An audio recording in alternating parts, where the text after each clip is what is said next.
Hello guys, ഞാനിന്നിവിടെ ചൂര fish കറിയാണ് ഉണ്ടാക്കാൻ പോകുന്നത്. ചൂര നല്ലോണം ക്ലീൻ ചെയ്ത് കട്ട് ചെയ്ത് മാറ്റി വെക്കണം. എന്നിട്ട് മൺചട്ടി വെച്ചു ഒരു 4 ടേബിൾ സ്പൂൺ വെളിച്ചെണ്ണ അത് നല്ലോണം ചൂടായി കഴിയുമ്പോൾ നമുക്ക് ഉലുവ ഇടണം. 1 ടേബിൾ സ്പൂൺ ഉലുവ നല്ലോണം പൊട്ടി ബ്രൗണിഷ് കളറാകണം. അത് കഴിഞ്ഞിട്ട് 1 ടേബിൾ സ്പൂൺ കടുകിടണം. കടുകിട്ട് നല്ലോണം പൊട്ടി കഴിയുമ്പോൾ നമുക്ക് ഇഞ്ചി, വെളുത്തുള്ളി ആൻഡ് കൊച്ചുള്ളി, ചെറിയ ഉള്ളി നല്ലോണം പേസ്റ്റ് ചെയ്ത് നമുക്ക് മാറ്റി വെച്ചത് അതിടണം. അതിട്ട് നല്ലോണം ഒന്ന് വഴരണം, പച്ചമണം മാറണം. എന്നിട്ട് നമുക്ക് പച്ചമുളക് ഒരു 4 പച്ചമുളക് നമുക്ക് കീറിയിടണം. അത് നല്ലോണം ഒന്ന് കറിവേപ്പിലയും കൂടെ നല്ലോണം വഴറ്റി ഒന്ന് സെറ്റാക്കണം. വഴറ്റി നല്ലോണം ഒന്ന് മൂക്കണം. എന്നിട്ട് നമുക്ക് 1/4 ടീസ്പൂൺ മഞ്ഞൾപ്പൊടി ഇടണം. ഒരു 5 ടേബിൾ സ്പൂൺ നമുക്ക് മുളക് പൊടി ഇടണം. മുളക് പൊടിയും പിന്നെ 2 ടേബിൾ സ്പൂൺ മല്ലിപ്പൊടി ഇടണം.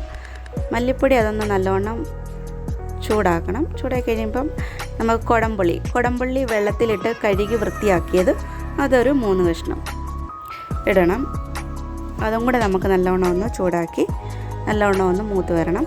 മൂത്ത് വന്ന് കഴിഞ്ഞിട്ട് നമുക്ക് ഒരു ഗ്ലാസ് വെള്ളം ഒഴിക്കണം. വെള്ളം അധികം ആകരുത്, വെള്ളം ഒഴിക്കണം.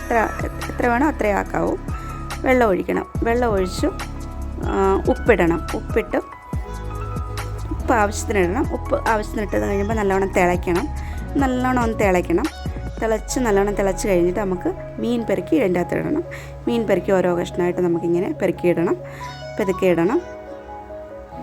എന്നിട്ട് നല്ലോണം ഒന്ന് ശരിക്കൊന്ന് ഇളക്കി ഒത്തിരി അങ്ങ് സ്പൂണിട്ട് ഇളക്കരുത്. നല്ലോണം തിളയ്ക്കണം. തിളച്ച് കഴിഞ്ഞിട്ട് നമുക്ക് നല്ലോണം വേകണം. തിളച്ച് പറ്റി ചെറിയൊരു ഇതായിട്ട് കുറുകി വരും. അപ്പോൾ നമുക്കൊരു സ്പൂൺ വെളിച്ചെണ്ണ ഒഴിച്ചു കൊടുക്കണം. ഗ്യാസ് ഓഫ് ചെയ്തിട്ട് വെളിച്ചെണ്ണ ഒഴിക്കാവൂ.